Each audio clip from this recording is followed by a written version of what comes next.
8 menit bersejarah bagi Indonesia di pembukaan Piala Dunia U17. Wow, FIFA berkantor di Jakarta. Neymar dicoret Al Hilal. Gagal ke Madrid, Mbappe ke Liga Inggris. Radcliffe datang, MU buang 3 pemain ini.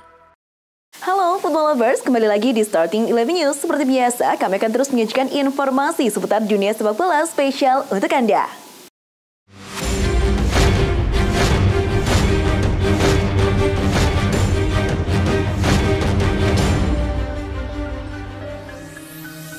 Dari hasil laga pembuka Piala Dunia U17 2013, Timnas Indonesia sukses meraih poin pertama walau dengan hasil imbang 1-1.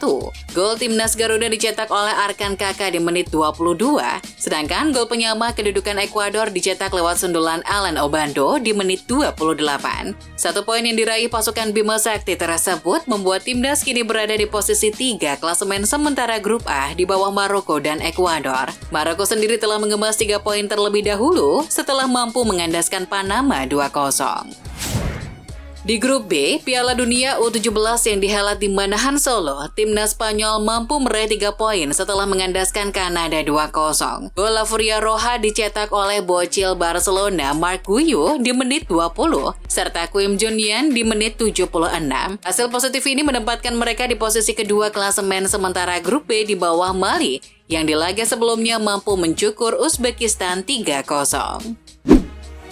Indonesia membuktikan diri di mata dunia. Jumat 10 November 2023, opening ceremony Piala Dunia U17 2023 berlangsung megah dan meriah di Stadion Gelora Bung Tomo, Surabaya. Mulai dari permainan lampu, modern dance, serta tak ketinggalan duet dua artis ternama Indonesia, Aureli Moremans dan Wika Salim. Menariknya, opening ceremony tersebut hanya berlangsung selama 8 menit saja. Tapi dengan durasi tersebut sudah cukup untuk menghibur ribuan penonton yang hadir langsung di stadion. Kreasi acara oleh Wisnu Tamaku Subandio itu terbukti layak untuk diacungi jempol.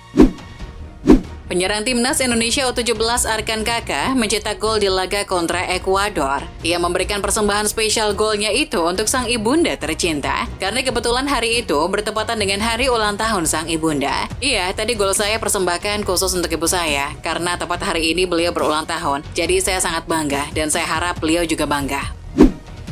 Pelatih Timnas Indonesia U17 Bima Sakti mengungkapkan kenapa Amar Berkih absen di laga pembuka lawan Ekuador. Dikatakan Coach Bima, Amar absen karena menderita diare. Amar sakit H-2 jelang kick-off, jadi kondisinya jelas tak memungkinkan untuk dimainkan. 2 hari dia tidak latihan. Tidak mungkin kita paksakan untuk dipasang, kita takut kondisinya tambah memburuk. Ikram Al-Ghifari jadi sorotan ketika tampil apik di bawah mister gawang Indonesia saat menahan imbang 1-1 Ekuador. Ia mampu menahan gempuran Latri yang banyak menekan sepanjang 90 menit. Dikutip dari situs FIFA, Ekuador tampil dominan dengan melepas total 23 tembakan, yang 7 diantaranya mengarah ke gawang. Kiper Semen Padang ini total melakukan 6 penyelamatan penting di laga ini, termasuk menepis sundulan jarak dekat Michael Bermudez di menit ke-72. Teknologi VAR akhirnya diterapkan di Indonesia untuk pertama kalinya di Piala Dunia U17. VAR berfungsi pertama kali di Stadion Manahan dalam laga Uzbekistan versus Mali. 2 kali VAR mengecek, yang pertama atas terjadinya pelanggaran pada Ibrahim Kanate pada menit ke-67 di kotak penalti Uzbekistan, dan yang kedua pada menit ke-75 saat mengecek keabsahan gol ketiga Mamadou Dombia. Tak sampai di situ, di laga Indonesia versus Ekuador, Timnas Indonesia juga diuntungkan dengan adanya VAR. VAR menganulir gol Ekuador di menit 44 karena ada pemain Ekuador yang terjebak offside. Aksi terpuji jaga kebersihan selama Piala Dunia U17 2023 menjadi sorotan.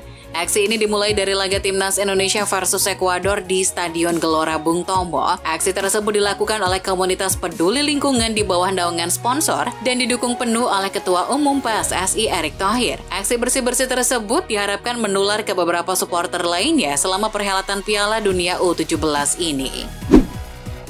FIFA akhirnya punya kantor di Jakarta, tepatnya di Menara Mandiri 2, Jakarta Selatan. Kantor FIFA tersebut diresmikan langsung oleh Ketua Umum PSSI Erick Thohir dan Presiden FIFA Gianni Infantino. Prosesi peresmian ini dihadiri pula oleh Presiden RI Joko Widodo dan pelatih Timnas Indonesia Sintayong. Berkantornya FIFA di Indonesia juga memantau bergulirnya Piala Dunia U17 2023 sekaligus memantau transformasi sepak bola di Indonesia.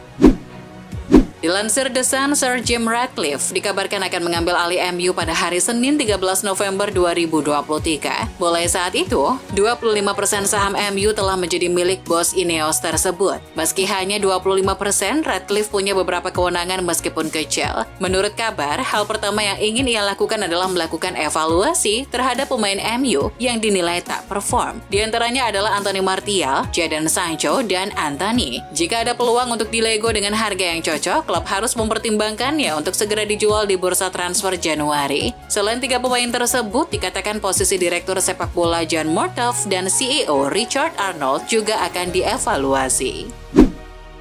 Pelatih Tottenham Hotspur Ange Postecoglou menciptakan rekor sebagai pelatih Spurs pertama yang mendapatkan penghargaan pelatih terbaik bulanan Liga Inggris 3 kali beruntun. Penghargaan tersebut kini telah diterima pelatih asal negeri Kangguru tersebut pada bulan Agustus, September, dan Oktober 2023. Jika ia bisa meraih satu penghargaan lagi di bulan November nanti, berarti ia akan menyamai perolehan 4 kali berturut penghargaan pelatih terbaik bulanan Liga Inggris milik Pep Guardiola di musim 2017-18. Spurs mendapat musibah karena 2 pilar pentingnya yakni James Maddison dan Mickey van de Ven mengalami cedera parah dan sudah dikonfirmasi akan absen cukup lama. Postecoglou mengkonfirmasi bahwa kedua pemain itu akan absen hingga akhir tahun 2023. Maddison menderita cedera pergelangan kaki, sedangkan van de Ven menderita cedera hamstring. Selain kedua pemain penting tadi, Spurs juga masih kehilangan Richarlison yang masih berkutat pada operasi cedera pangkal pahanya. Media Cadena SAR melaporkan bahwa kemungkinan Real Madrid membeli Mbappe musim panas nanti menipis setelah pernyataan resmi klub tersebut. Jika Mbappe jadi pindah ke PSG di musim panas nanti, justru klub-klub Liga Inggris seperti Liverpool, Newcastle, Chelsea, dan MU yang dikatakan siap untuk menampungnya. Keempat klub tersebut sudah mulai mempersiapkan ruang negosiasi pada bursa transfer Januari nanti. Dilansir Football Italia, mantan Direktur Olahraga AC Milan Paolo Maldini dikabarkan akan segera kembali ke dunia sepak bola. Laporan terbaru mengatakan bahwa Maldini akan menjadi Direktur Olahraga di klub Arab Saudi Al Ittihad. Jika jadi bergabung, Maldini akan ditugaskan untuk mencari pelatih yang cocok setelah Al Ittihad memecat Nuno Espirito Santo. Maldini sendiri kini sedang menganggur sejak kepergiannya dari Milan akhir musim lalu. Hanya beberapa hari setelah ditinggal pelatih Nuno Espirito Santo, Al Ittihad kembali ke jalur kemenangan setelah melibas Abha 4-2 di Saudi Pro League. Kita tahu sejak kemenangan atas Al Fateh di bulan September, Al Ittihad belum pernah menang lagi di Liga Arab Saudi. Pemain yang dulu sempat dikabarkan cekcok dengan Nuno Espirito Santo, yakni Karim Benzema, jadi bintang di laga tersebut. Benzema mengamuk dengan mencetak hat-trick. Benzema mengaku bebas dan tenang setelah kepergian Nuno. Setelah menderita cedera ligamen serius dan diperkirakan akan absen hingga akhir musim, Neymar dikabarkan akan dicoret dari daftar nama pemain Al Hilal di Saudi Pro League musim ini. Hal itu dilakukan agar mereka bisa mendaftarkan pemain asing lain yang akan didatangkannya nanti. Mengingat kuota pemain asing dari Saudi Pro League yang dibatasi sebanyak 8 pemain. Sekarang ini kuota tersebut sudah terpenuhi oleh Al Hilal. Tapi jika Neymar jadi dicoret, maka kuotanya akan tersisa 1. Thiago Silva kabarnya ingin melanjutkan karir di Brazil sebelum memutuskan pensiun. Dilansir Tribal Football, Fluminense jadi klub yang paling dikaitkan dengan Silva. Itu karena Fluminense merupakan klub masa mudanya. Merespon berita ini, Presiden Fluminense Mario Bittencourt percaya diri sang pemain akan pulang. Ia menambahkan kalau hubungan klub dengan Silva sangat baik, jadi Mario akan membuka pintu lebar-lebar apabila Silva ingin bermain di Fluminense lagi.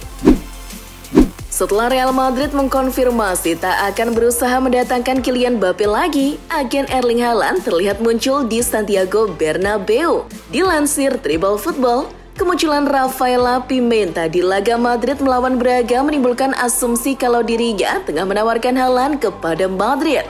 Haaland sendiri masih terikat kontrak dengan Manchester City sampai 2027 mendatang. Jika Madrid menginginkan Haaland, City pasti tak akan melepasnya dengan harga murah.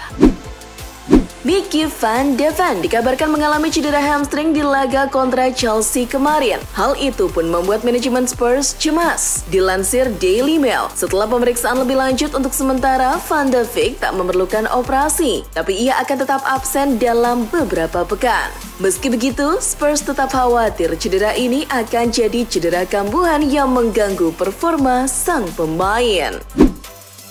Bulan ini, klub-klub Liga Inggris dikabarkan akan melaksanakan voting guna menyepakati peraturan baru terkait kesepakatan komersial. Peraturan ini nantinya akan mempengaruhi klub-klub yang bekerja sama dengan investor asing, khususnya Manchester City dan Newcastle yang memiliki dana besar. Dilansir Daily Mail, menetapkan aturan baru yang lebih ketat terhadap langkah-langkah komersial adalah upaya untuk meredam klub-klub yang didanai oleh investor asing. Nantinya juga bakal ada batas maksimal dari nominal kesepakatan sponsornya, jadi klub-klub tertentu tidak bisa menggelembungkan dana sponsor lagi. Meski bakal bersaing dengan Manchester City dan Chelsea, Liverpool siap untuk ikut memperebutkan tanda tangan bintang Bayer Leverkusen, Florian Wirtz. Dilansir 90 Minutes, Jurgen Klopp menganggap Wirtz akan cocok dengan skema permainan Liverpool. Manajer asal Jerman itu ingin menjadikan Wirtz suksesor dari Mohamed Salah apabila sang pemain benar-benar hengkang nantinya. Arsenal dikabarkan menaruh minat pada bintang Real Sociedad Martin Zubimendi. Dilansir 90 Min, tim scouting Arsenal bahkan sudah terbang ke San Sebastian untuk memantau sang pemain dalam laga melawan Benfica kemarin. Namun, The Gunners tak sendirian. Mereka akan mendapatkan saingan kuat dari Bayern Munchen dan Borussia Dortmund untuk mendapatkan Zubimendi. Punggawa Real Madrid Federico Valverde telah resmi memperpanjang masa baktinya kepada El Real hingga 2029, dilansir AS. Selain kenaikan gaji, Valverde akan diikat dengan klausul pelepasan senilai 1 miliar euro atau setara dengan 16 triliun rupiah. Ia jadi pemain kelima setelah Camavinga, Vini, Rodrigo, dan Eder yang telah memperpanjang kontraknya bersama Madrid musim ini. Setelah menunjukkan performa meyakinkan bersama PSG, Thierry Henry mendapatkan panggilan tim nasional Prancis pertamanya. Dilansir ESPN, ini jadi prestasi yang luar biasa mengingat usianya masih 17 tahun.